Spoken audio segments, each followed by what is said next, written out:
Seja muito bem-vindo, seja muito bem-vinda ao podcast Comunique. Eu, você e a nossa comunicação. Aqui a gente bate um papo sobre a sua vida pessoal e sobre a sua vida profissional. A partir do quê? A partir da comunicação. E aí, como está a sua vida? Como está a sua comunicação?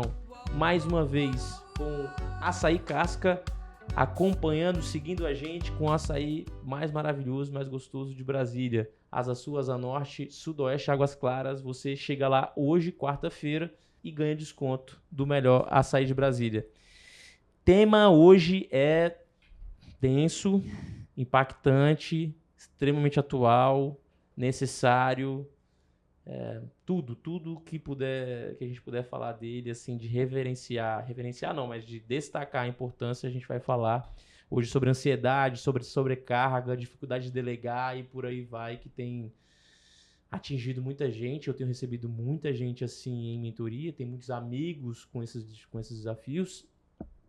Eu acho que já consegui dar uma superadazinha assim, mas também já passei.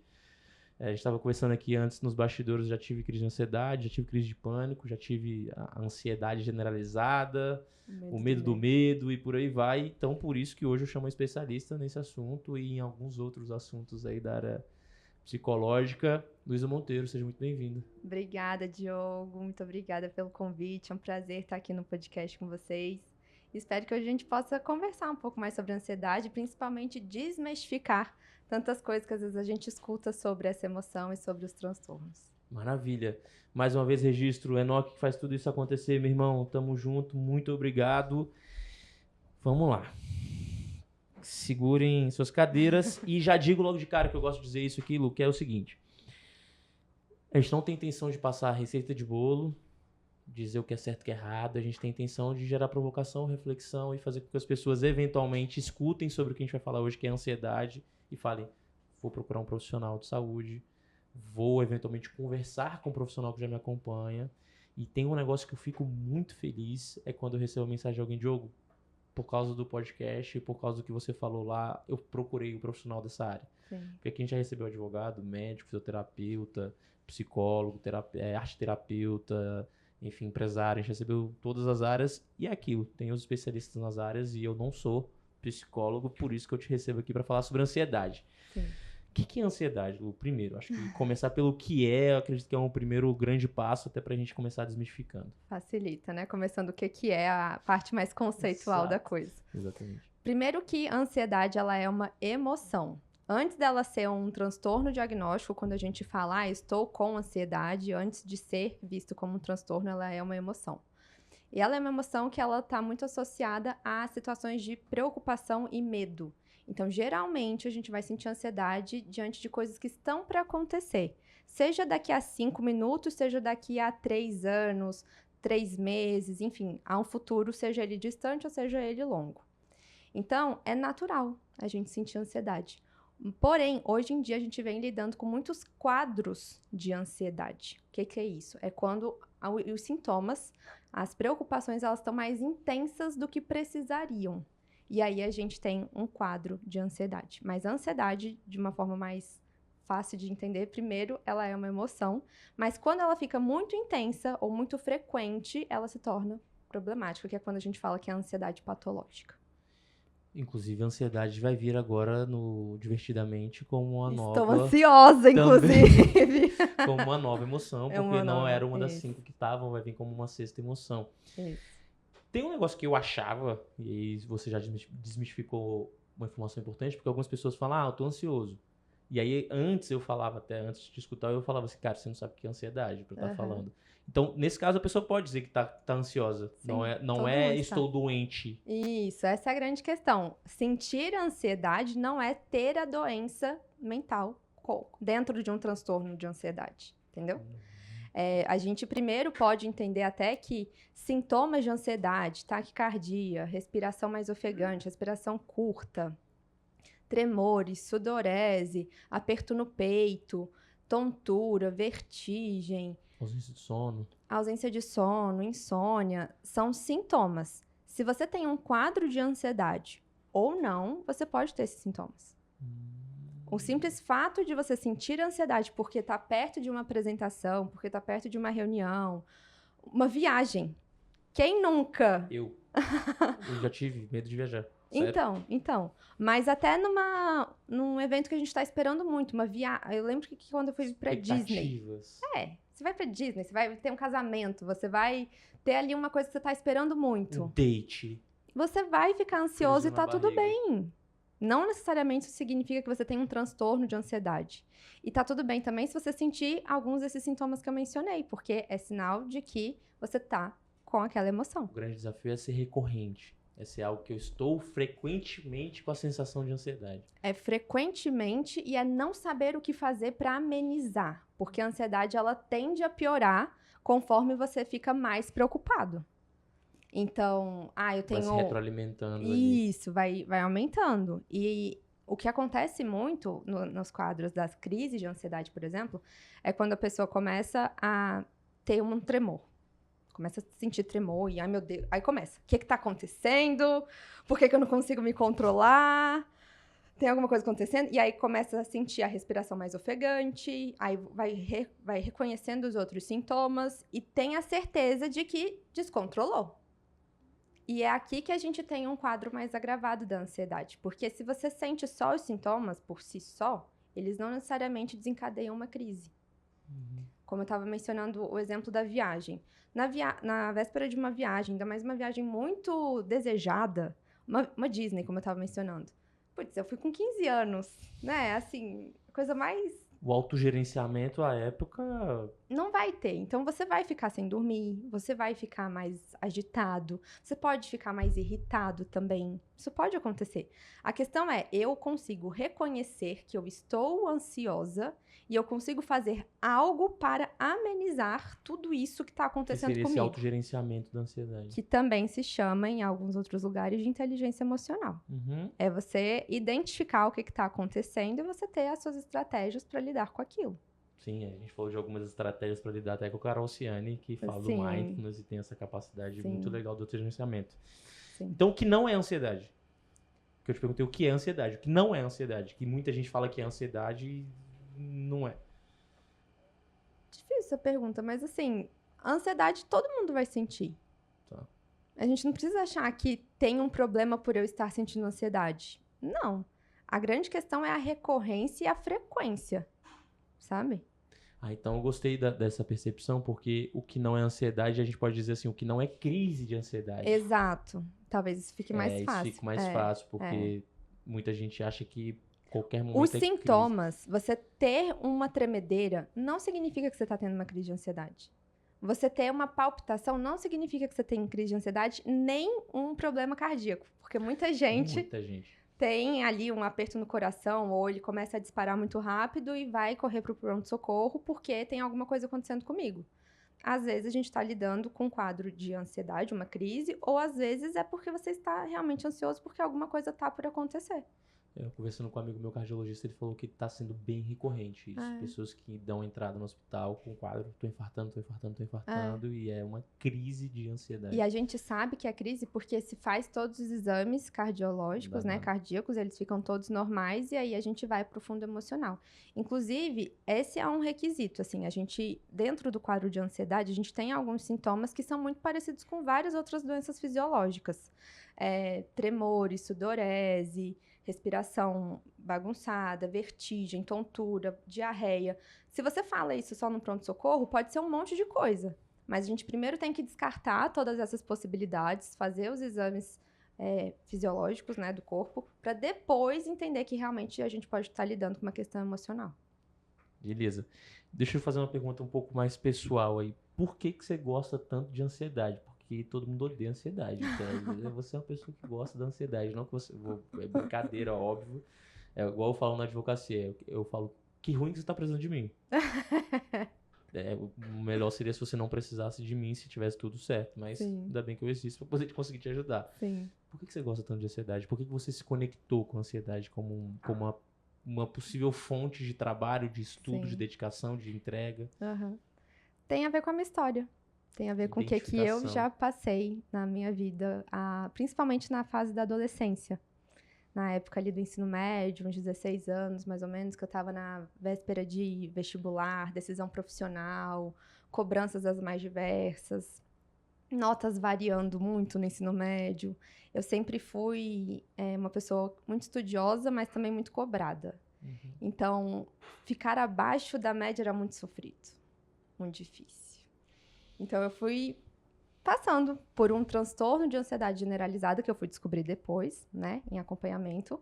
Mas o que me fez querer ser psicóloga e o que me fez escolher essa linha de tratamento dentro da ansiedade foi a minha história pessoal. A dor. A dor. A dor Que eu você sei como é que transformou é. em... exato. Facilita a sua capacidade de compreensão, de De empatia, de vinculação. vinculação. Eu digo que ninguém senta... Todo mundo que escuta os episódios anteriores sabe que eu sempre digo que ninguém senta aqui à toa. Aham. Ninguém senta aqui por acaso. E pra quem já me conhece, eu já falei isso aqui algumas vezes, eu já tive, né? Crise de ansiedade, crise de pânico, ansiedade generalizada, até porque dentro de um contexto familiar, a ansiedade generalizada, ela é existente, é um ambiente ansiogênico, sei lá se eu tô falando o termo certo, mas é um ambiente ansiogênico e hoje é quarta-feira, terça-feira, ontem, eu falei disso na terapia, e é curioso como esse momento aí que você falou, do ensino médio, ele é um momento muito marcante pra mim, porque ele também tem esse momento da ansiedade, assim, muito presente, a ausência de autogestão, e naquele momento não era muito perceptível essa ansiedade, até porque a gente está falando de, sei lá, 20 anos para trás. Até eu acho que a nossa capacidade de falar disso era muito diferente. Sim. E aí, somado a isso, vinha também eventualmente quadros de tristeza, junto com ansiedade e tudo mais. E é como isso reverbera ainda hoje na minha vida, assim. Com 32 anos de idade. 33, eu fiz 33. Tá? Tinha esquecido que eu fiz 33. Já passou. E como reverbera ainda hoje, assim. E aí reverbera na minha comunicação, reverbera nas minhas atitudes, reverbera na minha maneira de me relacionar, reverbera em vários fatores. Que é um momento muito crucial, assim, talvez. É um momento com a capacidade de... com a responsabilidade muito grande, que a gente tá precisando assumir o que a gente vai fazer pro resto da vida. E por aí vai. E ao mesmo tempo, a gente tomou essa decisão lá atrás e ela vem reverberando, né, de alguma maneira. E ao mesmo tempo é uma idade que a gente não tem capacidade de gerenciar essas emoções muito fortemente. Então, acho que você senta aqui por algum motivo e eu preciso escutar, talvez, sobre ansiedade e muito mais do que isso reverbera. Compartilhar sobre isso também. Talvez compartilhar um pouco da minha história também talvez possa ajudar. Até porque eu tava lembrando, e é muito legal quando às vezes vem informações assim. Meus momentos de muitos desafios, eles sempre voltam nesse período. E é muito curioso como eu tô sempre de uniforme da escola que eu estudava.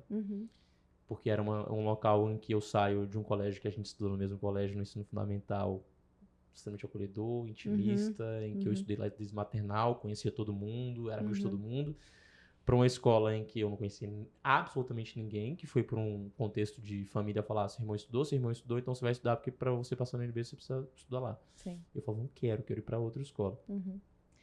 E aí nesse contexto, vou para lá, não tem rede de apoio, porque eu não tinha amigos ali. Me sinto muito sozinho, e aí eu tava lembrando disso. E aí até dentro do contexto terapêutico me fez a referência de... Cara, eu já fui assim. Eu ficava no intervalo dentro da sala. E é louco pensar isso de mim, assim, sociável, extrovertido, né? Eu ficava dentro da sala de aula. Eu não saía. Ou às vezes eu saía com um amigo ou outro, mas eu me sentia completamente peixe fora d'água, assim. Eu não pertencia. Quando eu tentava entrar em algum grupo para poder ficar conversando no intervalo, parecia que eu tava invadindo, que eu tava sendo... nada a ver, assim, que, pô, nada a ver com o que eu tô fazendo aqui. Então, Tá forçando a barra. Forçando a barra, pronto, esse é o termo. E aí, como isso hoje reverbera, assim, e ao mesmo tempo a necessidade minha, não sei se tá certo, não sei se tá errado, de conseguir identificar que esse momento reverbera até hoje, me ajuda muito a pensar... não é de hoje essa minha sensação, é uma sensação antiga. As ansiedades são antigas. Eu lembro, eu acho que eu já até falei isso aqui, enfim, às vezes amigos... Tá legal, porque às vezes amigos familiares falam assim, pô, você falou da nossa história. Aí às vezes não é da sua história, às vezes é de outra pessoa, mas a pessoa acha que é com ela, mas enfim. E aí, identificação. Lá em casa tinha TPV, tensão pré-viagem. Era um termo que a gente usava, porque era tão ansiogênico, ansioso esse momento, que virou. E aí, inclusive, eu tive um tempo, meu irmão teve medo de viajar. Medo de viajar, não é medo de De- avião. Ah, tá. É medo de estar em um local em que eu não sei onde é, não conheço, não tenho controle, e aí que depois vem o medo se eu passar mal e tudo. Sim. Mas por que eu tô falando tudo isso? Pela identificação, pra gente entrar um pouco mais na ansiedade. Você passa por um momento de ansiedade, teve crise de ansiedade também, pelo que eu tô entendendo, no seu período ali, poucas, mas teve. Poucas, é. Mas era um quadro de ansiedade, e aí você... É porque não necessariamente você tem a crise quando você tem um quadro de ansiedade. Por exemplo, você pode ter fala um isso. transtorno de ansiedade generalizada sem passar por uma crise de ansiedade. Porque a crise de ansiedade, ela é o pico. Mas pra eu ter crise, eu preciso ter a ansiedade generalizada? Não necessariamente. É mais provável. Tá. É mais provável. Porque a crise de ansiedade, ela é o pico. Ela é assim... Vamos pensar numa crise de enxaqueca, crise de, sei lá, outras coisas que a gente pode vir a ter, que é o momento em que você tem um pico de dor de alguma coisa. A crise de ansiedade, você tem um pico de ansiedade. Então, você pode ter a crise de ansiedade isolada do quadro de ansiedade. Mas você não precisa ter... É isso. Você pode ter uma crise isolada de um quadro, mas você não precisa ter um quadro para ter uma crise. Deu pra entender, sim. Vamos fazer uma metáfora com um copo cheio.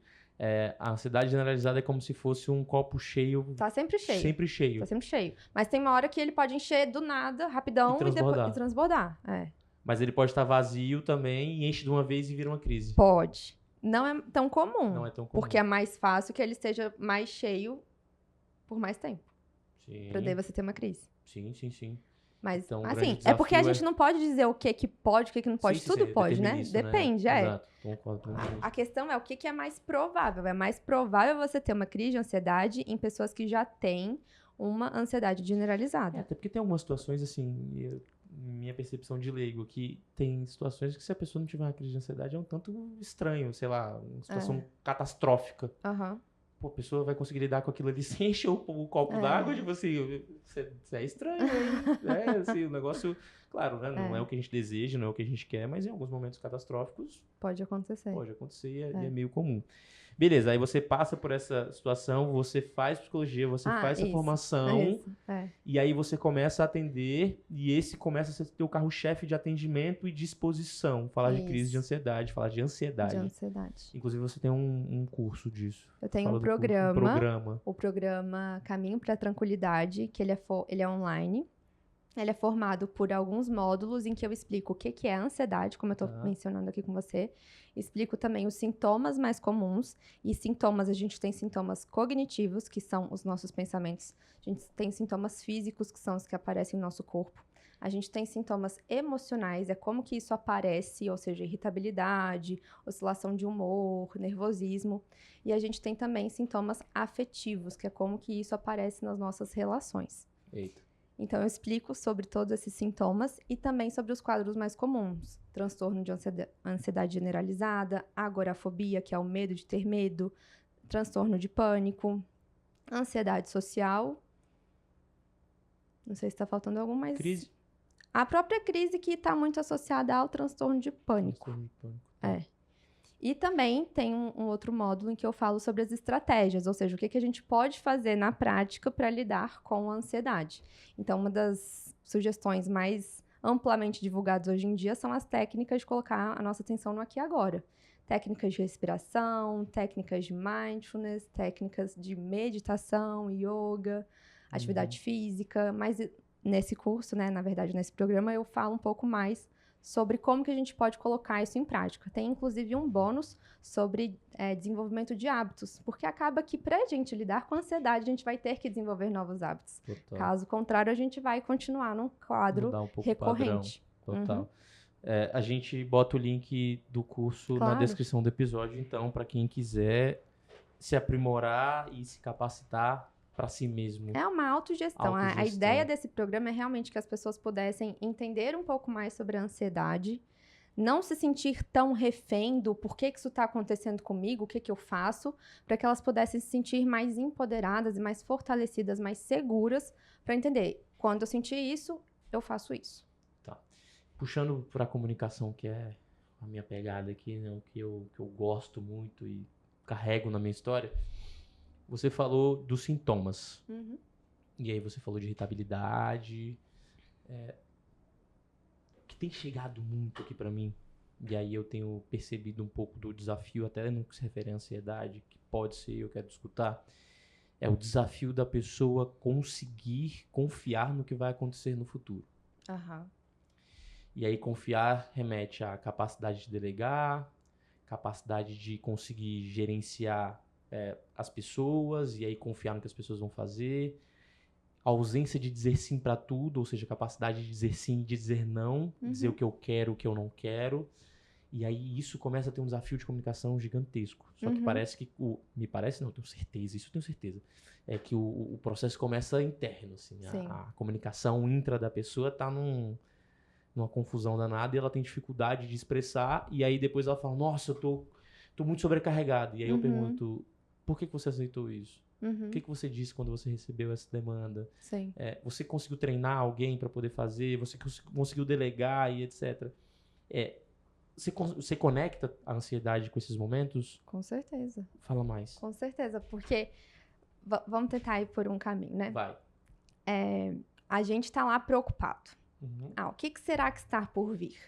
E aí é natural que a gente aprenda que eu sou a pessoa que consigo resolver os meus problemas.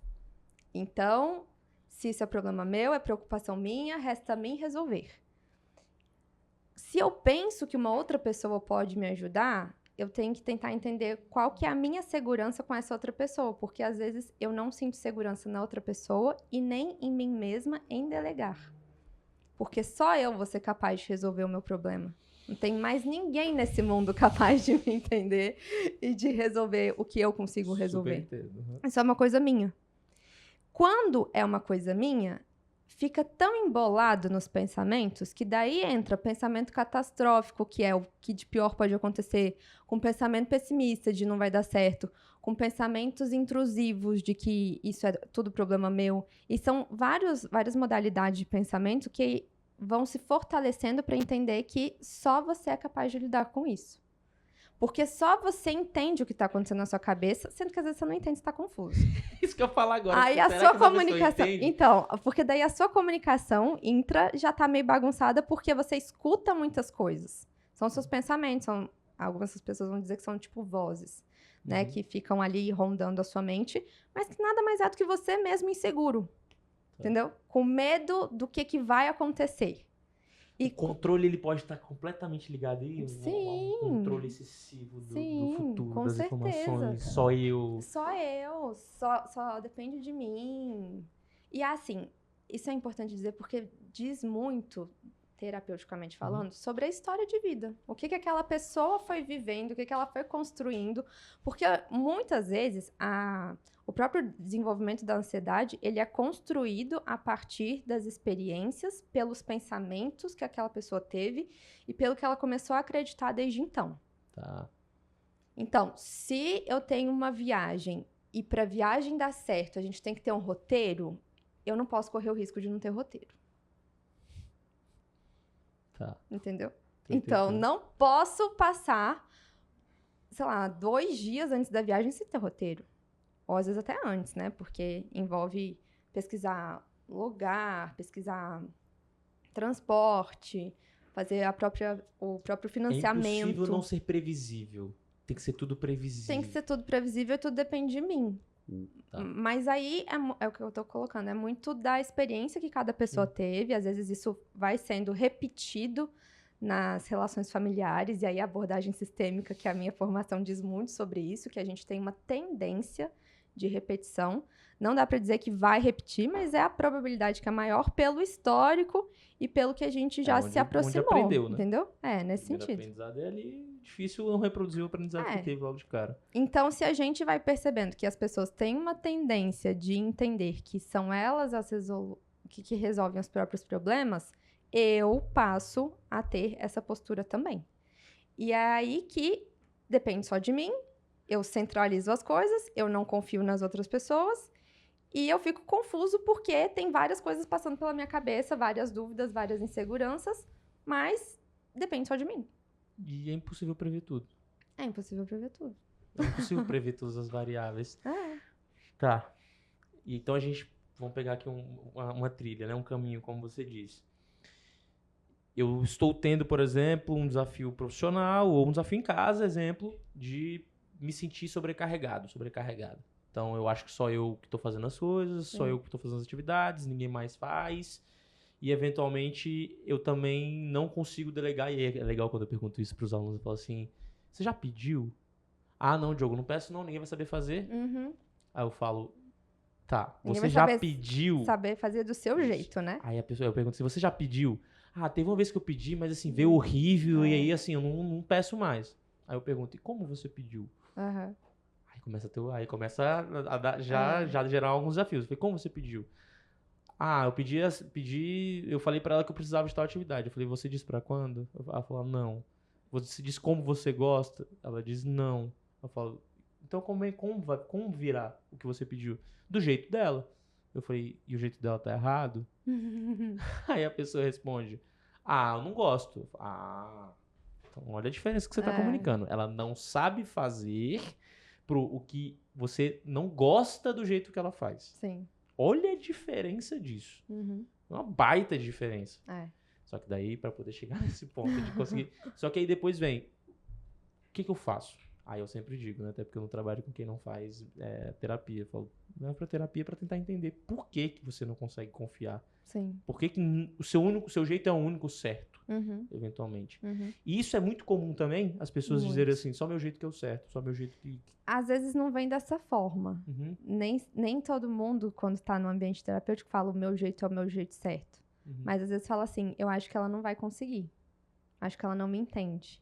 Acho que ela não sabe o que eu gosto. Mas não no sentido de falar, o meu é o certo, entendeu? Entendi. Essa fala não vem tão espontânea assim, digamos. Aham. É comum, é muito legal, porque as pessoas viram e falam assim, ah, eu não gosto. Aí eu falo, experimenta, testa pedir com prazo, do jeito que você gosta e vê o que acontece. Aí eventualmente faz o teste. Diogo, é que não veio tão ruim não, assim, até que eu gostei. Eu falei, talvez trabalhar um pouco essa comunicação Mas ajude. conseguir pedir passa a ser um desafio para eu mesmo entender que eu posso confiar e para eu mesmo perceber que... Vai. Calma. Vai. Esse caminho é bom, eu gosto desse caminho. Vamos lá, deixa eu voltar. Conseguir pedir é um caminho para eu mesmo conseguir confiar no outro, mas também para eu conseguir confiar em mim mesmo, na capacidade de entender que não é porque tá na minha mão que tem que sair perfeito. Pode estar na minha mão, eu posso delegar e pode vir do jeito que vier. Eu fujo do controle. Porque o eu vou fazer é uma noção, é uma expectativa de que vai estar no meu controle, vai ser perfeito do meu jeito. No momento que eu peço, eu abro mão dessa perfeição, porque eu não sei muito bem como é que vai vir, mas eu confio tanto que eu posso lidar com o que vier, quanto na outra pessoa que pode fazer o que eu peço pra ela. Isso é legal de dizer, porque muitas pessoas que chegam falam assim, eu não sei pedir, Ju. Eu não sei pedir, então eu prefiro nem pedir. Até por experiências, eu pedi, fui grosseira, eu pedi, veio errado, então eu que não sei pedir. E é muito mais fácil você falar assim, eu não sei pedir porque é o meu jeito. Uhum.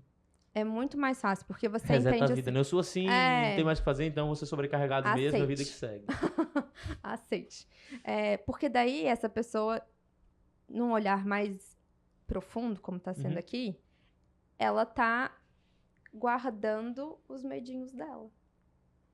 Ah, só pra ela. Olha. Medinhos que ela não quer ver. Ai. E se ela pedir, Tá, de bateu certa aqui pra forma, mim, entendeu? tá, Se ela bateu. pedir... Obrigado, bateu. Tá. Então a gente para por aqui. Não, Já deu a continua. sessão Eu sou de dos que gostam, bateu. Ela acaba guardando os medos pra ela, e aí isso evita dela mesma ver esses próprios medos. Porque, de certa forma, é isso que acontece quando a gente não pede. Entende? Sim, guardei comigo. E tem um negócio interessante que eu acabei de pensar e acabei de sentir aqui. É como se eu não revelasse, né? Os meus erros, eventualmente, que não saiu do jeito que eu gostaria. Porque assim, quando tá comigo, eu justifico. Ah, não, mas é porque de fato ontem eu não tava bem, ou então de fato não sei o quê. Aí então... existe uma sabotagem. Pode acontecer, né? Da gente se sabotar porque, não deu certo. Não deu. Paciência. Mas você não tá enxergando o que é que não deu certo pra validar que, ok, pode melhorar. Mas às vezes a gente tá muito preso, esses quadros, a ter que dar certo, ter que fazer perfeito e não saber lidar com o imprevisto. Que nesse caso pode ser o erro, entendeu? Então, assim, corre o risco de, se eu pedir, eu ter que lidar com uma coisa que não é a que eu quero. E com a frustração de eventualmente a pessoa dizer, não vou te ajudar. Aí tem várias frustrações. Pode ser a frustração dela não vai me ajudar, pode ser o erro dela, pode ser... Pode ser a pessoa dizer assim, que aí é algo que bate aqui pra mim, a pessoa dizer assim, você tá pedindo não tem nada a ver. Aí, quem sou eu então pra pedir isso? Será que eu tô ficando doido? Tá, deixa eu dividir por etapas aqui que eu acho que é necessário. Vamos caminhar primeiro por um lado desse digamos assim, mais profissional, da pessoa que é centralizadora, que pode ser centralizadora, controladora, dificuldade de confiar no outro, dificuldade de confiar nela. Ela faz o pedido não vem legal, ou eventualmente a atividade não vem legal, o trabalho não vem legal, e aí ela trava e aí não pede mais, e aí centraliza. E aí Deixa que eu resolvo, porque eu sei o que tá por vir se eu mesma fizer. Tá, e aí reclama das pessoas que não sabem fazer, ainda tem isso ainda, isso é massa demais. Pô, mas você pediu? Não. Então por que você reclama que ela não faz? Porque ela deveria fazer Espontaneamente. espontaneamente. É óbvio, essa hora, digamos assim, esse caminho é clássico eu escutar, pô, Ju, mas é óbvio. É. Natural. Isso acontece muito lá em casa com a diarista. A gente fala assim, a gente queria um estrogonofe. Tá, como é que você quer esse estrogonofe? Estrogonofe. Pô, mas ela botou champignon, a gente não gosta de champignon. Ah, mas ela devia saber que a gente não gosta de champignon. Muito bom. Aí, uma vez aconteceu alguma coisa nesse sentido, assim, lá em casa, né? Até que eu falei pro meu marido, falei, mas a gente só não falou que a gente não gostava desse jeito, né? E aí, como a gente tá falando de ansiedade e dos quadros e tudo, isso muito recorrente no ambiente de trabalho, eventualmente a pessoa vai se sentindo sobrecarregada, e aí ela fica ansiosa porque ela tá com muito trabalho, e aí muita necessidade de execução, e aí não tá dando tempo, e aí não começa a não dormir, e aí eventualmente, aí dos quadros que eu já vi, não tô dizendo que é sempre assim, tá? Mas dos quadros que eu já vi aqui, que tu tá até lembrando de um aluno, a sensação de sobrecarga, cansaço, irritabilidade, reclamação absurda, e a ausência de capacidade de crescimento profissional. Porque se ela não confia, se ela não delega, ela vai liderar quem? Sim, isso é um problema. E aí centraliza e o trabalho dela fica com um teto de limite de execução. Porque ela não consegue formar time. E aí ela o time tá frustrada, né? Isso. Total. Porque era pra ela crescer e ela não cresce. Era pra ela fazer outras coisas que não estão operacionais, talvez, mas que às vezes ela não tá fazendo porque ela não tá conseguindo delegar, e essa delegação tem muito a ver com a própria pessoa. Sim. Isso é uma coisa que eu levei um tempo também terapeuticamente na minha terapia para entender que a gente vai crescer conforme a gente sentir confiança no nosso potencial pra gente conseguir delegar pro outro. Então, eu hoje tenho uma equipe, tenho uma social media, tenho uma assistente virtual, que elas fazem coisas que um dia eu já fiz porque eu precisei fazer. Sim. Mas no momento que eu entendi que eu sei fazer, mas que eu posso confiar em mim e na outra pessoa para lidar com o que vier da outra pessoa... Perfeito. E também Entendeu? lidar com o meu medo de eventualmente ter a frustração de retrabalho. Pronto, gostei. Mas quando eu delego... Dependendo de como eu delego, de como eu falo, de quais são as minhas orientações para o que eu quero que a pessoa faça, eu posso diminuir o risco de retrabalho. Pode vir estrogonofe sem champignon. Pode, né? Se eu falar que eu quero sem champignon. Ou se eu não comprar champignon. Exato. E aí eu posso vir a ter riscos de não ter tanto retrabalho a partir da minha comunicação. Total. E aí eu posso me sentir um pouco mais segura comigo, porque eu tô um pouco mais previsível do que pode vir quando eu faço esse pedido para essa outra pessoa. O que eu costumo dizer é, se você eventualmente não comunica as possibilidades vão ser criadas pela pessoa. Se você não comunicar, gosto do copo, por exemplo, eu falo muito do exemplo do copo. Se eu viro para você e falo assim, enche o copo para mim, eu não disse se é para esvaziar o copo ou não, se é para botar água gelada ou água natural. Eu não disse. Então, você vai lidar com essa informação do jeito que você quiser lidar. Sim. Do jeito que você tiver repertório. Sim. Repertório pra lidar. Uhum. Por exemplo, se você tivesse sido criado, seus pais tiverem dito pra você a vida inteira que sempre que alguém te pedir pra encher o copo de água, esvazia o copo e enche, você vai sempre fazer isso. Se você bebe água gelada, por exemplo, você vai encher com água gelada, provavelmente. Uhum. E aí, se eu não comunico como eu quero... E aí, então, beleza, a gente fez uma trilhazinha aqui para esse desafio pessoal de muitas pessoas que tem esse desafio de sobrecarga de centralização, de autodelegação, de querer crescer e estar frustrada e etc. E aí eu lembro dessa aluna. Eu vou fazer um outro caminho aqui de uma outra aluna. Eu gosto de contar essas histórias porque são as experiências que a gente passa. Sim. Lembrando, sem citar nome, sem nada, pelo Sim. amor de Deus. Sigilo. Sigilo total. Uma outra aluna que é a sensação de não ter um companheiro de fato em casa. Uhum. Por que ela trazia muito isso? Eu faço tudo, Diogo. Uhum. Ele não faz nada. Mas é óbvio que ele tem que eventualmente me ajudar com o meu filho. Ajudar não, participar, né? Que ajuda é bem complicado. Mas mudou. que ele tem que fazer, exato. Que ele precisa participar e ter o papel dele de pai. Que ele precisa eventualmente fazer algumas etapas. Aí eu falei, beleza. Desde quando você se relaciona, quem é que faz tudo? Aí ela fala, eu. Uhum. Eu falei, o que ele tá acostumado? Eu falei, estratégia de comunicação. Lista tudo que você tem. Que você faz e veja quais atividades você não quer fazer. Uhum. Aí ela listou. Eu falei, tem coragem? Consegue comunicar isso a ele? Aí vem a caixinha do medo. Uhum. Não. Eu falei, por quê? Não, Diogo, vai sair tudo errado, eu vou ter que refazer, vou ter retrabalho, pararararará. Eu falei, beleza. Faz o seguinte, pega um dia que ela falou que eu odiava fazer comida. Uhum. Eu odeio fazer comida. Eu falei, beleza, pega um dia e deixa ele ficar por conta da comida. Uhum. Aí eu falei, mas do jeito dele. Uhum. Se ele trouxer comida congelada, se ele pedir iFood, e etc, etc, etc. Ela respirou aquela respiração funda de... E assim, a sensação que ela trazia pra mim, não tem como diagnosticar, porque eu não tenho especialidade nisso, mas assim, a sensação de ansiedade o tempo inteiro. A ansiedade generalizada que você trouxe. Porque a sensação que eu escutava dela era assim, que eu tenho que fazer tudo. Não tô dando conta mais. Tá tipo... E aí ela falou que experimentou. Aí disse que ele pediu uma comida deliciosa. No iFood. Ela pediu uma comida deliciosa. Pra resolver. Aí ela amou. Eu falei, esse dia você não cozinhou, gostou? Ela falou, amei. Eu falei, pronto, você já tirou um dia dessa sensação de sobrecarga. Óbvio que é uma pessoa com terapia, que foi indicada, ela veio pra mim por indicação do terapeuta. Porque já tava nesse momento de botar pra fora e não tava conseguindo. E aí, essa pessoa, eu tenho uma pergunta sobre, digamos, esse caminho. A comunicação dessa pessoa, ela passa por um desafio do sistema dela, né, do que ela aprendeu e etc. Dentro do que você já experimentou, assim, como é que é essa ruptura desse sistema para parar de fazer, eventualmente? Óbvio que eu perguntei, como é que era na sua casa? Minha mãe fazia tudo. Eu falei, beleza, é o que você aprendeu. Como é que é essa ruptura? Como é que é o processo terapêutico e, eventualmente, o estudo dessa ruptura aí para poder começar a mudar esse padrão, especialmente difícil. Porque é fácil, né? Eu faço assim, minha mãe fazia assim, ou meu pai fazia assim, eu repito. Trabalho talvez seja um pouco mais distante porque eu não tô dentro exatamente do trabalho, né? Essa comunicação, por exemplo, delegar e tal. Vamos lá.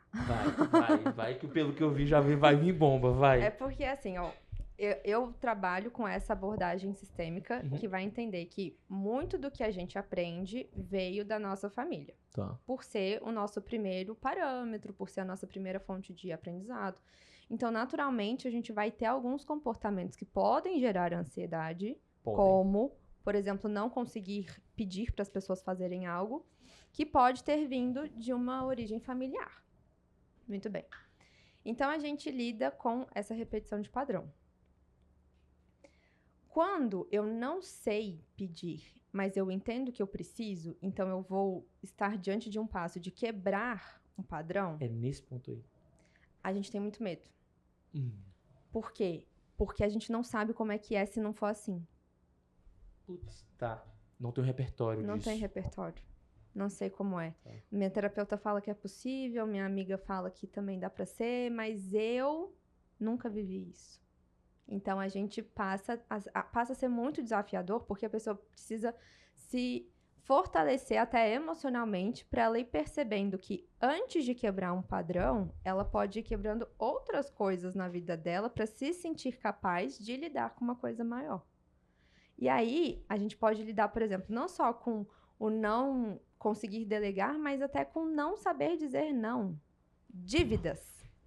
É o terceiro aqui que eu tô guardando o caminho do dizer não aqui. As dívidas, por exemplo, elas podem vir a ser vistas, né, como uma dificuldade de dizer não, porque eu gasto, tá?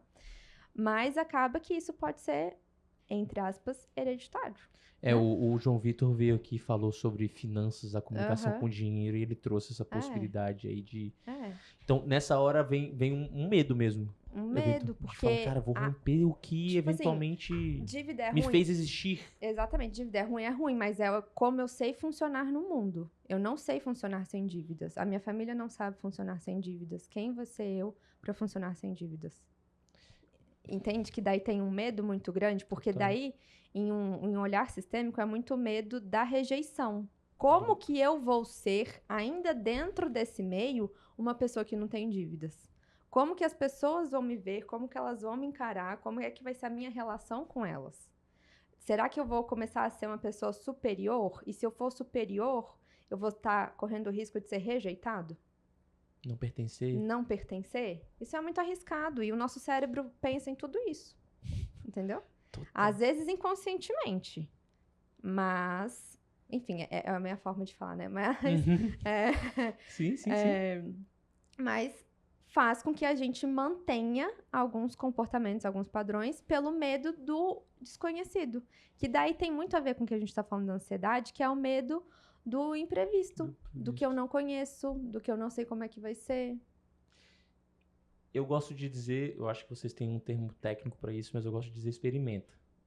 E aí não precisa experimentar grande não. Nesse caso dessa aluna, eu falei, experimenta. Uhum. Aí eu falei, qual o dia mais confortável pra você eventualmente comer uma Fazer comida que isso. não é sua? Aham. Ela falou, tal dia, Uhum. tal horário, né? Tal turno. Eu falei, experimenta. Uhum. Experimenta. Aí ela experimentou. Aí, opa, acho que não é tão ruim assim. É. Acho que é legal, acho que é bom. É. E aí eu falei, você pode experimentar, inclusive, pedir pra ele ficar em função de algo, e aí, no caso, ela, enfim, qualquer pessoa ficar em função de algo, e você especificar. Você, Uhum. você pode ficar em função, mas hoje eu tô afim de comer hambúrguer. Uhum. Pode pedir de qualquer lugar, mas quero hambúrguer. Uhum. Possibilidade. É. Eu gosto desse... Vocês falam de dessensibilização, é meio que isso? Dessensibilização. Ó, não tô tão... eu tô inteirado. É quando a gente vai se aproximando daquilo que causa medo. De uma maneira bem devagar, Sutil. sutil. Tipo a ideia de uma escada. Você vai subindo a escada. Degrauzinho. Você sabe qual que é o pior cenário. Ou seja, onde é que eu sinto mais medo, o que é que mais me apavora. Mas dentro de um caminho a gente consegue ir percebendo os obstáculos. Então, esse é o pior lugar, esse é o pior cenário, essa é a pior situação. Mas o que vem antes? E aí é quando a gente vai delimitando os degraus para que essa pessoa possa ir subindo um pouco de cada vez. Etapa por etapa. Baby steps. Gradual. Baby steps, baby steps. A gente fez um caminho aqui, a gente fez outro caminho, eu quero fazer o caminho do não. Porque esse caminho é, pra mim, bem interessante. Pra mim, na minha percepção aqui da comunicação, a sensação de sobrecarga, de acúmulo, de muita atividade, de ansiedade, porque eu não sei se eu vou dar conta de terminar tudo, ela tem uma primeira eventual... Pode ter uma primeira eventual dificuldade que começa pelo dizer não. Dizer não dou conta, não vou fazer, não dá tempo, consigo em tanto tempo e por aí vai. Esse dizer não, essa dificuldade de dizer não, essa comunicação, externalizar isso, passa por um desafio de quebrar o padrão, eventualmente, etc., de rejeição, de pertencimento e por aí vai que você já trouxe. Só que pra mim, eu tenho uma dúvida que é, se eu disser não, quais são as consequências? Essa é uma dúvida que eu tenho comigo, por exemplo. Quando eu penso em dizer não pra algo, eu falo assim, cara, o que vai acontecer se eu disser não? Sim. Eu vou perder o cliente, eu vou perder o relacionamento, meu amigo não vai gostar de mim, e por aí vai. E aí, às vezes, tô falando de mim, galera, tô falando de mim. Eu vou pra catástrofe. Cara, se eu disser não, vixe, eu vou perder esse cliente. Vixe, eu não vou ser, meus amigos não vão. E aí tem um negócio que eu comecei a me deparar esses dias, eu ainda não parei pra estudar sobre, que é from feeling of missing Missing out. out. Aham. Né? FOMO. FOMO, ponto. Que aí, pra mim, o dizer não, eu tenho conectado, pelo pouco que comecei a escutar sobre o FOMO, muito assim, tipo, cara, se eu disser não, e aí até por experiência, assim, se eu disser não pra esse convite que os amigos vão fazer, eles não vão me convidar nunca mais. Uhum. E aí, pô, não vou passar pelo momento de estar com meus amigos, e aí eles vão passar por algo que eu não vou vivenciar, Sim. então eu vou. Aham. Eu tô exausto. Eu tô com trabalho pra fazer. Eu tô eventualmente com o meu companheiro, com minha companheira em casa, e eu quero encontrá-lo e eu não consegui. Sim. Você tem conectado esse FOMO com essa ansiedade, com esse medo de dizer não e as consequências disso? É porque você entende que, no fundo, a gente tá falando dos nossos próprios limites, que a gente não tá respeitando. Quando você... Pra quem não tá vendo, eu tô fazendo umas caretas aqui na medida que a Lu tá falando, que vale a pena depois rever. Vale a pena rever. É porque, pelo menos, essa é a minha forma de atuar. Tá, tudo bem. É o meu ponto de vista. Dizer não diz muito sobre impor limites. Só que a gente consegue impor limites quando a gente entende o nosso limite. E aí, nesse ponto terapêutico, eu trabalho muito a CNV, a comunicação não violenta. Genial. Vale a pena rever o episódio lá com a Liliane Santana. Não é? Excelente também, né? Lá do Instituto. Exato. Então, a questão da CNV é porque você entende o que aconteceu, como que eu me senti, o que eu gostaria, e eu Antes de... faço um pedido. E aí, qual que é a grande questão? Poxa, eu tô exausto. Eu preciso me conectar com isso. Eu estou exausto. O que eu queria nesse momento? Eu queria sair com os meus amigos? Às vezes sim, porque vai ser uma forma de eu me extravasar e de eu ficar mais calmo. Mas, poxa, tem uma galera ali que me suga muito. Uhum. Tem uma galera ali que vai falar de uns assuntos e tal, Você que não tá não afim. tô afim. E até que ponto eu preciso estar lá? Porque às vezes eu vou porque eu não quero perder, eu não posso estar de fora, mas eu vou a muito contragosto e eu vou ficar ainda mais sobrecarregado. Aí o meu ponto com a CNV é, o que você precisa então, já que você tá sobrecarregado, já que você tá cansado, já que você tá ansioso? O que é que você tá precisando? Ah, eu tô precisando encontrar os meus amigos. Beleza, então, qual que é o seu limite? É de horário? Ou não tem limite? Você vai ficar até quando você quiser? Porque às vezes o seu limite ou é sim, eu vou e ok, ou é não, amigos, dessa vez eu não vou. Dessa vez eu tô precisando dormir, dessa vez eu tô precisando tomar banho. E vou aceitar a frustração eventualmente de ver uma foto de vocês super felizes e... Putz, eu não Mas tô. entende que daí é a mina necessidade? Não Sim. é mais não é mais aquela coisa de não posso perder, porque eu não posso perder vem muito de um medo.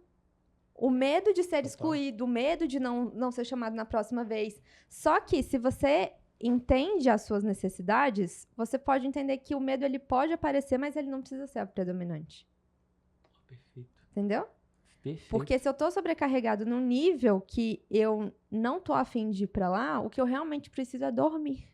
Tem uma frase que bateu aqui que é: o medo, ele pode aparecer, mas ele não precisa ser predominante. Isso. E isso é interessante porque, por experiência própria, às vezes ir nesses momentos em que eu tô muito cansado, ou então eu não quero ir, eu tô indo pelo medo, né, de perder algo, me faz com que eu tenha uma experiência não tão legal. É. Não tão legal. Você não tá totalmente ali, Isso. né? E aí, na próxima vez, eu já não, o meu repertório aumenta negativamente. Uhum. Que é, não só não vou porque eu tô cansado, eu não vou porque a última vez que eu fui foi chato. Sim. Foi um saco. Não, calma aí. Você já foi sem querer ir. É. Como é que você vai gostar de algo? Sim. Só que eu quero ir para um outro espaço, que é, eu tenho uma percepção, até por experiência, sistema, enfim, que é via de regra mais fácil ficar onde eu tô. Ficar onde eu tô. Por exemplo. Já passei recente por uma experiência que foi, estávamos em um local, viajando entre amigos, e aí os amigos falaram, vamos para outra cidade. Eu falei, não, vamos ficar aqui mesmo, tá na beira da praia, a gente vai mudar praia por praia e tal, e eu tenho medos disso, né? O medo do imprevisível e tal, culturalmente, socialmente, familiarmente, tudo ente aí. Eu prefiro ficar ali onde eu tô, confortável. Isso no espaço pessoal. No espaço profissional, me chama, eu vou, topo, experimento. Pessoalmente, não. Até porque profissionalmente eu fui treinado em casa a isso. Profissionalmente eu fui super treinado a topa, vai, pode se aventurar, experimenta e tal. Não sei o que. Pessoalmente, nem tanto. Então, assim, você tá viajando, fica só no resort. Uhum. Experimentar outras praias, não vai. Uhum. E aí, foi muito legal, porque eu fui muito chato. Da hora que a gente saiu de uma praia até chegar na outra, eu fui reclamando O o caminho tempo todo. inteiro. E eu sei, e aí inclusive eu expresso isso. Galera, eu tô reclamando porque eu fico ali acomodado, cara. Então eu tô reclamando, eu falei expressamente isso. Eu tô reclamando, tô chato. Não tô conseguindo fazer de outro jeito, mas assim, eu vou reclamar. Não tô aguentando, tal. Beleza, aí chegamos, cara, outra praia. Espetacular, linda. Mais bonita que a outra? Não sei, não vem ao caso, mas assim, era linda, sabe? E eu falei, gente, obrigado por vocês terem insistido e terem me aturado. Falar o tempo inteiro que eu não queria estar aqui, que não tinha porquê, a gente tem a praia na frente da casa, nananana. Mas é por causa desse medo, entendeu? Percebe que o medo não é de não experimentar, o meu medo é de experimentar e Não ser bom. não ser bom, Se frustrar, me né? frustrar, É, não ser é legal. o risco. A Medo de minha correr ansiedade vem do risco, risco, do medo de correr riscos pessoais. E aí eu quero entrar em Perder tempo, talvez. Perder tempo. Porque se a gente vai se deslocar de uma praia pra outra, às vezes foi uma meia hora que o sol tá baixando e a gente podia estar Pode aqui. ser. O meu, tô lembrando aqui do que bateu muito pra mim, era o medo de ficar desconfortável. Porque tá muito confortável. Que, tipo, tá na beira da casa, na beira da praia, em casa e tal. Pô, passa muito desconforto, eventualmente ficar em carro hora, tipo assim, chegar lá, eventualmente não ser legal, aí eu vou pra lá, ficar desconfortável. E aí, pra quem gosta, né, eu sou taurino, então taurino ele gosta do conforto com força ali, dependendo pra quem gosta e acredita. E aí, pra mim, é o do conforto. E aí, nessa hora, eu te questiono, assim, porque esse medo do risco, ele me gera muita ansiedade. Muita ansiedade. E aí, a minha estratégia nos últimos tempos foi ir experimentando, assim, e inclusive virar para as pessoas que estão próximas e falar assim, quando eu falar que não, tipo, insiste um pouquinho, aceita que eu vou reclamar e que eu vou encher o saco daqui até lá, tipo, me atura um pouco, por favor. Tenha paciência. Tenha paciência. Entenda se você não quiser, tá tudo bem também, a pessoa tem o direito dela, mas assim, insiste um pouquinho. Eu vejo que eu vou falar que não e tal. E aí é muito legal, porque depois que eu experimento, eu falo, cara, obrigado. Obrigado. E aí a última experiência, galera, vamos, aí eu... Tá, bora. Bora, vou. Aí eu cheguei, eu falei, cara, que legal. Aí meu questionamento em relação a isso é, o medo desse risco, ele pode passar por situações que não foram legais? Sim, né? Que eu experimentei, não foi legal, então memória, eu prefiro né? não... Memória, tá. Memória. Tá. Então, no primeiro... E isso é muito comum. Como é? Muito comum. Consultório deve ser. Muito comum, porque a gente... Quando entende, por exemplo, uma ansiedade porque eu acho que não vai ser tão legal. Se você acha que não vai ser tão legal, algo já aconteceu antes que não foi tão legal. Eu fico sofrendo. Mas provavelmente aconteceu alguma coisa. Sim. Se não aconteceu... Me disseram que aconteceria. Se não aconteceu, isso eu lembro você direto. mas se não aconteceu, você tá sofrendo por uma coisa que não aconteceu. Ou então você tá pegando as dores de outra pessoa, isso, né? Caralho. Opa. Muito. Opa. Demais. A minha sensação é essa, assim. Eu nem experimentei. Ninguém nunca experimentou. Assim, não que eu saiba. Digo de família, né? Beijo, pai, mãe, meus irmãos, amo vocês. A gente tá falando aqui de um trabalho pra poder ajudar outras pessoas. Eles sabem disso. Assim, não é meu. Não é meu. Alguém passou pela experiência ou não passou, me disse que não era legal e eu falei, beleza, não é legal. Inclusive, é legal dizer isso, porque a experiência que algumas pessoas já passaram, eu não tinha e eu comecei a ter depois que a pessoa passou. Todos os medos, né? Se você for olhar medo como um todo, é uma coisa que a gente sente, mas a gente não quer sentir. Se uma pessoa já me falou que não é pra atravessar olhando no celular porque pode acontecer alguma coisa, eu vou começar a ter medo disso, porque aconteceu alguma coisa quando isso aconteceu com ela. Educação do medo. Tem educação do medo, né? O chefe pelo medo, autoridade pelo medo e por aí vai. Porque você não sabe o que vai acontecer, pode ser que o risco não compense. E aí... Na hora que bota na balancinha. Você vai ver que não vale a pena. Aí é melhor você ficar onde você tá. Veja bem, isso não tá de todo errado, se a gente vai falar em certo ou errado. Mas eu gosto muito de trabalhar, tanto no consultório até às vezes em casa, com escolhas. Isso é o que você tá escolhendo. Tá tudo bem de ficar na sua praia, no seu lugar? Tá, beleza. A galera tá indo. Se você quiser ficar sozinho, você fica. Aí começa a ficar puxado também. Essa ideia das escolhas e um pouco do que eu tô escutando as escolhas podem gerar medo, assim, né? Uhum. Ele não é o medo que eventualmente vai ficar generalizado, etc., mas é um medinho. E aí eu tenho a sensação de que, a sensação minha, e talvez eu tenha escutado isso recorrentemente, é que a gente talvez não esteja com, digamos assim, a capacidade de sentir medo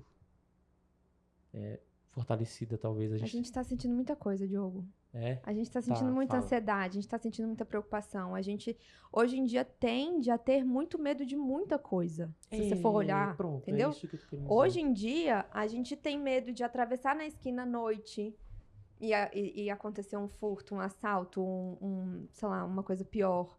A gente tem medo de, sei lá, passar por uma situação que não vai saber resolver.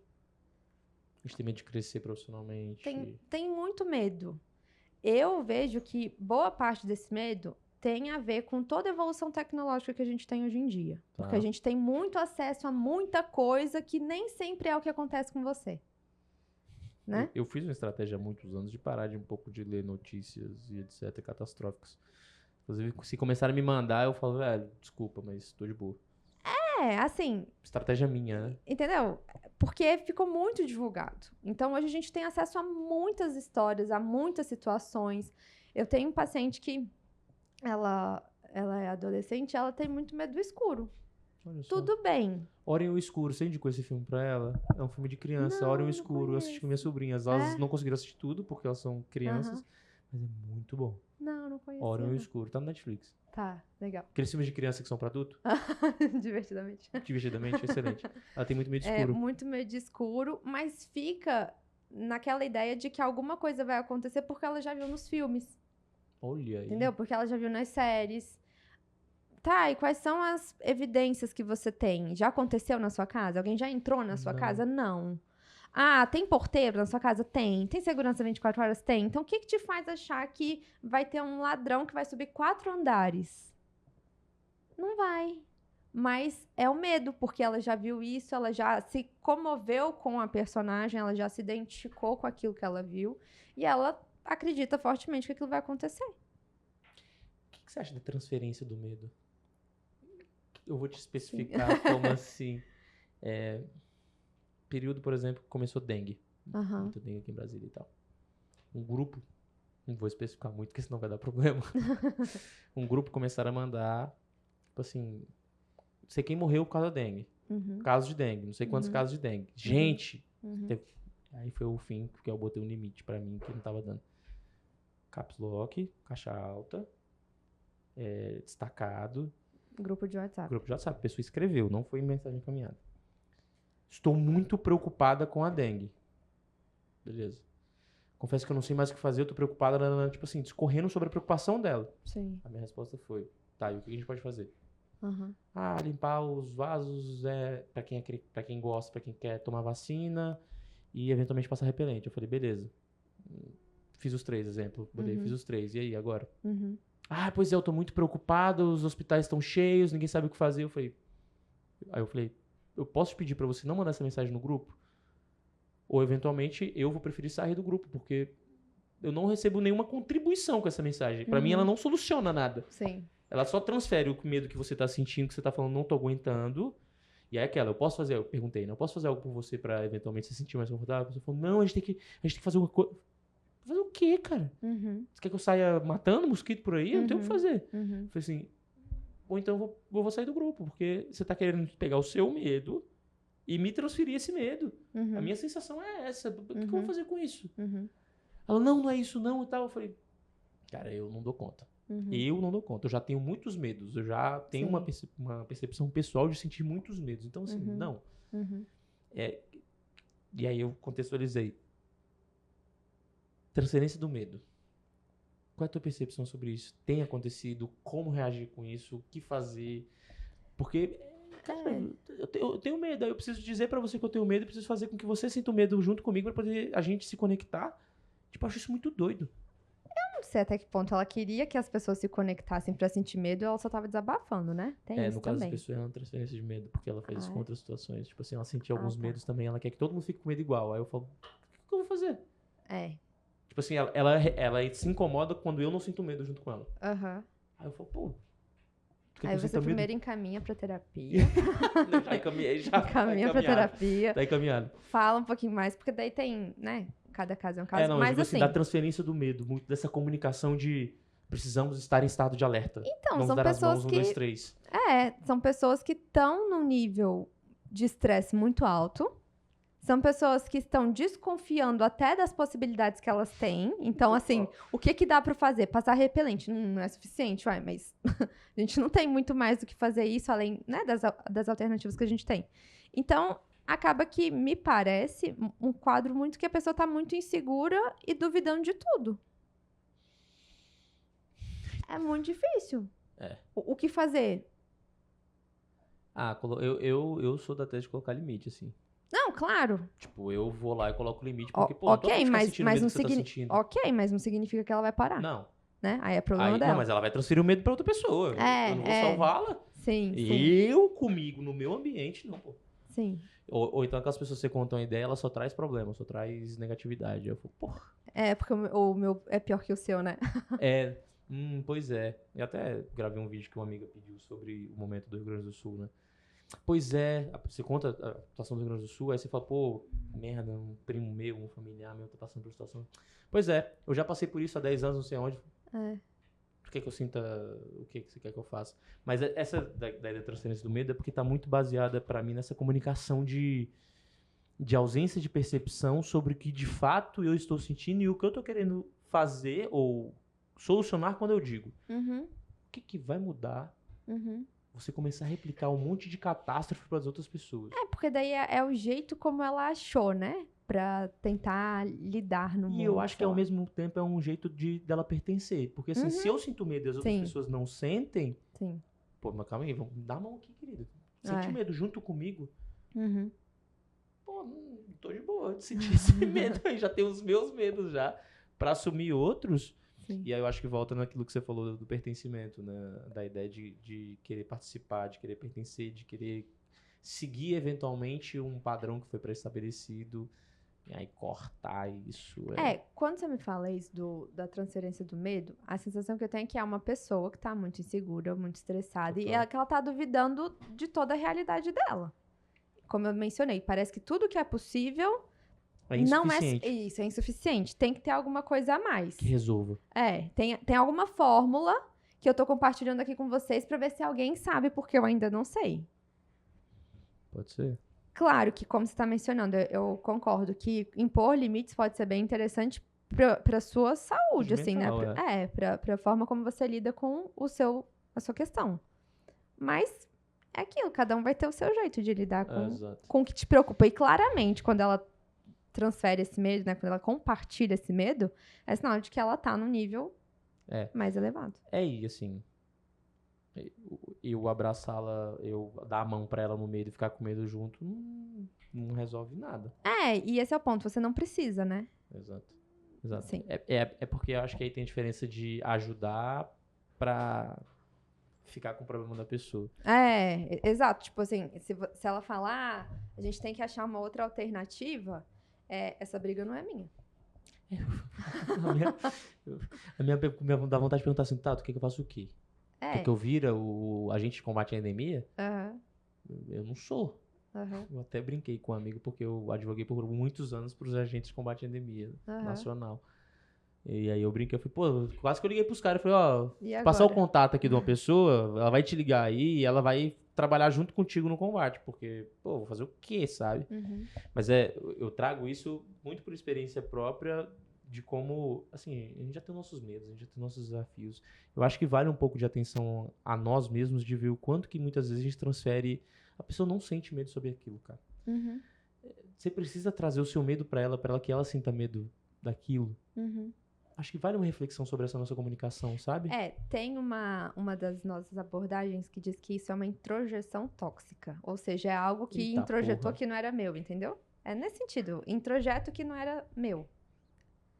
Introjetei algo que não era meu. É uma introjeção tóxica. Pô, então vale, galera. Reflete um pouco. Não tô dizendo que tá certo e que tá errado, não. Mas vale uma reflexão, assim, sobre a Mas isso introjeção serve- tóxica, sabe? Entendeu? Mas isso serve pra muitas coisas. Muitas. Serve, por exemplo, nesse caso da... Como você tá colocando, da Transferência de desculpa. medo. Transferência de medo. Mas cabe até pra assim... eu comecei a sentir um ciúme, sendo que eu nunca fui ciumenta. Então, se você nunca foi ciumenta, por que isso tá acontecendo agora? Sabe? É a situação de que, às vezes, a gente... Digamos assim, a gente absorve coisas que não são nossas. Super. E aí pode existir esse exemplo do medo que você tá mencionando. Às vezes ela tá compartilhando um medo e eu tô até sentindo, mas esse medo não é meu. E eu vou confessar que eu tenho facilidade de absorver os medos das pessoas grandes. As esponjinhas, né? As esponjinhas. Mas aí é um trabalho interno de você perceber o que você guarda ou o que você filtra. Porque aquilo chegou lá no WhatsApp, ela mandou a mensagem, ok. O quanto eu... beleza, deixa isso pra lá. Ou o quanto, tipo, nossa, não fale mais isso. Aí tem muito da nossa postura para lidar com o que vem de fora. Sim.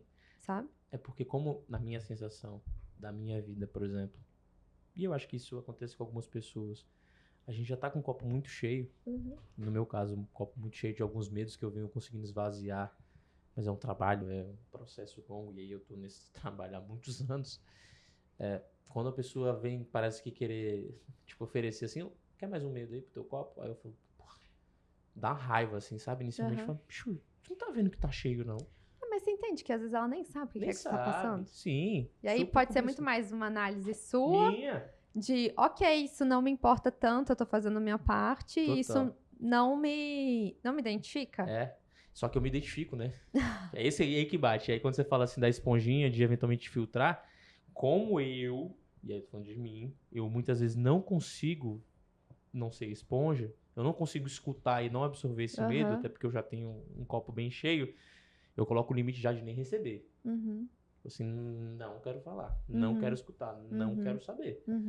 Porque aí eu reconheço o meu limite, entendeu? De Sim. virar e falar assim, não dá pra mim. Eu não quero nem saber. Porque eu sei que se eu entrar, o meu filtro, ele é tipo um copo aberto, entendeu? Vai cair tudo pra dentro do meu copo. Aí eu falo, não dou conta. Então, mas acho que vale a reflexão pra quem é esponja, né? Que acho que vale uma boa reflexão pra quem se conecta, se identifica comigo. E também vale a reflexão pra quem tá nesse processo de querer que todo mundo dê a mão e fique com medo junto, porque assim eu me sinto pertencente ao meu medo e todo mundo... E aí vale até, por experiência de trabalho, assim, cara, a pessoa vem compartilhar uma ideia que ela tá tendo, uma questão futura, que ela tá com ansiedade ali, aquela ansiedadezinha de expectativa, de vambora, mais frio na barriga. Cara, fica atento pra você não pegar e botar o teu medo do teu repertório todo e colocar na pessoa e falar assim, sinta medo, porque eu passei por isso e você também pode passar. Sim. Você falou que dentro do teu programa tem algumas estratégias. Compartilha. Algumas você já compartilhou, mas vamos compartilhar de uma maneira mais sistematizadinha, vai. O que eu compartilho muito dessas estratégias são sobre formas de você diminuir o estresse. Porque acaba que quando a gente tá num quadro de ansiedade, a gente tem um nível de estresse mais alto. Sim. Então, no fundo, a gente tá falando de estratégias de diminuição de estresse. A gente tem Esvaziamento do copo. Esvaziamento do copo, isso. A gente tem as mais clássicas, que com certeza todo mundo já ouviu falar, atividade física, sono, respiração, a yoga, meditação, como eu tinha mencionado. Mas todas são pensando na ideia de eu tenho um nível de agitação, eu tenho um nível de nervosismo, eu tenho um nível de cansaço. Tá. O que dá pra fazer pro outro lado, né? Pro outro oposto. Então, como que eu faço pra ficar mais calmo? Como que eu faço pra ficar mais seguro? Como que eu faço pra ficar mais tranquilo? Então, a proposta das ideias é sempre a gente pensar assim, pô, se você tá muito agitado e você gastar a sua energia com uma atividade física, você libera endorfina, você libera dopamina, você libera outros hormônios e neurotransmissores que fazem com que você melhore a sua concentração, fazem com que você fique mais tranquilo, mais calmo. E isso pode ser bom porque você pode dormir melhor, tem todo uma explicação por trás daquilo que a gente faz. A meditação não é porque é bonito, porque é legal, porque os Budas fazem. Não, é porque a gente hoje tem uma sobrecarga de informação. Hoje a gente está sendo mergulhado, né, num turbilhão de coisas, de informações e mensagens e tudo mais, emoções, e que a gente tem que filtrar o que é nosso e o que não é nosso. O que eu aceito colocar atenção, o que eu não aceito colocar atenção. E uma coisa que eu aprendi muito com a meditação é que pensamentos vêm e vão, mas a gente tem que entender qual que é o que fica, entendeu? Fenomenal. Pensamentos vêm e vão. Pensamentos vêm e vão qual e fica. Fenomenal. e assim, no contexto do consultório, isso aparece muito tipo, Luísa, mas e se? Eu danado do IC, tá? E se? E aí eu falo, mas talvez isso seja só um pensamento. E uma coisa que eu aprendi é um exemplo bobo do elefante rosa. Imagina aqui comigo agora, Diogo, quem tá me ouvindo. Vocês conseguem ver um elefante rosa? Todo mundo consegue imaginar um elefante rosa. Por quê? Conhecemos a cor rosa e conhecemos o elefante. Perfeito. E quando foi que você viu um elefante rosa? Talvez você não tenha visto, tocado. Talvez se você colocar no Google, ele não exista. A menos que ele foi tingido, ou que botaram um pigmento rosa nele, ou sei lá o quê. Desenho. Ou seja, um desenho. Mas assim, é uma coisa que passou na sua cabeça. Sim. É uma coisa que você acreditou. É uma coisa que você achou que era possível. Mas às vezes aquilo não é real. Então, tem algumas coisas no campo dos pensamentos, algumas estratégias, como, por exemplo, a meditação, como outros exercícios cognitivos, que a gente pode desenvolver para saber lidar com o que é que eu estou me preocupando em excesso. Porque é daí que está originando a ansiedade, a preocupação, o estresse, são os medos. Pô, se às vezes eu tô achando que eu vou ter dengue, mesmo depois de eu ter tomado vacina, mesmo de ter higienizado a casa, mesmo depois de já ter colocado repelente, por qual motivo que eu tô acreditando tanto que isso é provável, sendo que às vezes não teve nenhum caso que te comprovou que isso aconteceu? Então você tá ali permeado num medo, numa sensação de que acho que pode acontecer, e aí tem uma coisa que eu quero falar. Possível e provável são coisas diferentes. Nossa, calma lá, que isso aí é forte. Possível e provável são coisas diferentes. Tá. Porque possível, tudo é. Sim. É possível você tomar a vacina, é possível você botar repelente, é possível você higienizar a casa e ainda assim você ter dengue. Sim. Mas qual que é a probabilidade? Quase pequena. Sim. E aí você vai ficar se baseando na probabilidade pequena, sei lá, nos 2% que isso pode acontecer, ou nos 98% que é improvável. Nossa, meio possível e provável. Isso é uma das estratégias que eu compartilho, que a gente precisa aprender a lidar com os nossos pensamentos, porque às vezes a gente tá num flow de pensamentos, num modo acelerado, que a gente acredita em tudo. E a gente acredita, inclusive, que se eu fizer tudo isso, eu ainda vou pegar dengue. E não só pegar, como passar mal, ir pro hospital e ter dengue hemorrágica. E qual que é a probabilidade disso? Muito baixo. Entendeu? E esse é o ponto. A gente se apega às probabilidades baixas. E não considera as probabilidades altas de sucesso, de coisas positivas, de passar por isso. Mesma coisa, a gente passou pela mesma situação há uns anos atrás, quando era o Covid. Era uma coisa doida, ninguém nem conhecia esse vírus, não tinha vacina, não tinha nada, uma preocupação. Tá, mas a gente poderia ter lidado, né, da mesma forma, no sentido de que o que me cabe? O que eu sei? Né, até a gente estava falando em outro momento. O que é científico? Uhum. O que eu tenho dados? Porque quando a gente vai se apegando aos dados, ao científico, às comprovações, a gente... de evidências. As evidências. São as evidências. A gente tem um pouco mais de segurança. Quando a gente olha muito para o pode ser que aconteça, e se... mas e a dengue hemorrágica? A imaginação é fértil, né? É o elefante rosa que eu te falei. É muito fértil. Entendeu? Muito. Mas voltando para as estratégias. Então, eu coloco algumas estratégias que ajudam tanto na diminuição do estresse, quanto também em lidar com os nossos pensamentos, como a meditação é uma grande aliada. E que são alguns dos campos, né, maiores que eu trabalho para que a gente possa lidar com a ansiedade, entendendo lá do início da nossa conversa que a ansiedade não é um problema. A gente vai sentir. Mas, então, se eu estou diante de uma reunião muito importante, se eu estou diante de uma viagem, se eu estou diante de um evento que já foi muito esperado, o que eu faço para eu me acalmar? Essa, para mim, é a grande questão quando as pessoas me buscam com ansiedade, entendeu? É o que faremos, então, uma vez que sentir isso não é o problema. Super tá ressoando aqui pra mim, porque, por exemplo, amanhã eu viajo. E é complexo. Não deixou de ser, né? Em algum momento travou e eu não viajei, mas hoje eu viajo, apesar de ser complexo. Então, por exemplo, se eu começo a pensar na viagem que eu vou fazer, ter que arrumar a mala, dá um friozinho na barriga. Eu não tenho como negar isso. E aí, hoje eu tenho as minhas estratégias para poder lidar. Eu faço o provável possível sem saber que existia essa possibilidade, eu faço o provável possível. E, ao mesmo tempo, busco me manter no presente e não ir para o futuro. E eu busco pensar muito nas experiências positivas. Sim. Focar no positivo, focar em todas as evidências positivas que eu já tive. O que é legal também é você pensar no por que vale a pena se submeter a essa ansiedade. Por que vale a pena eu correr esse risco ou eu estar passando por isso de novo, sabe? Porque se a gente tem uma motivação mais clara e até, às vezes, um valor maior... Desejo. Desejo. Então, eu vou me submeter a uma viagem porque eu quero zerar o Brasil.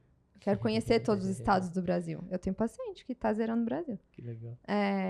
Então, eu vou passar por isso porque faz parte de um valor meu que é, sei lá, desbravar o mundo, ou ser flexível, ou enfim. É o meu desafio. Tem lá os meus valores, as coisas que eu defendo, que eu acredito, e que por isso vale a pena passar.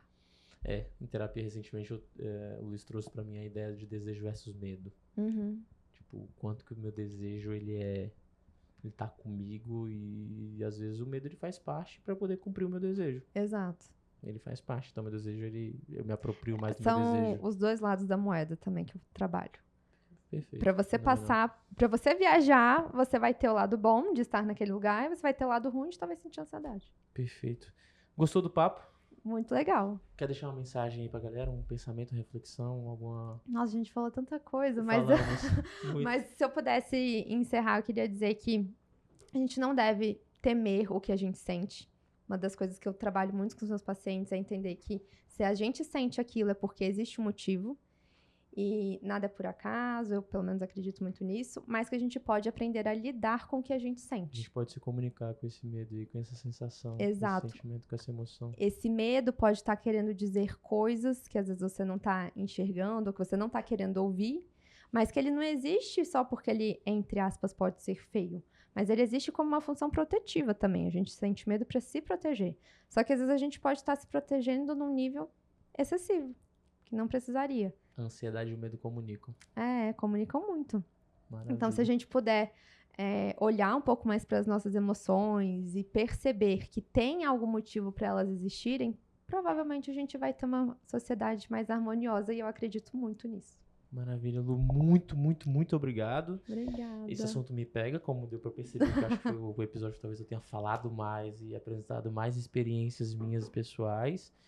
Eu acredito que a gente pode conseguir ajudar algumas pessoas que estão em casa, que tiveram alguma conexão, alguma sincronicidade com o tema, com o que a gente trouxe. E aí, diga suas redes, seus contatos, além do programa que a gente vai colocar na descrição também. Obrigada, quero agradecer a todos que ficaram aqui até agora, até esse finalzinho de bate-papo.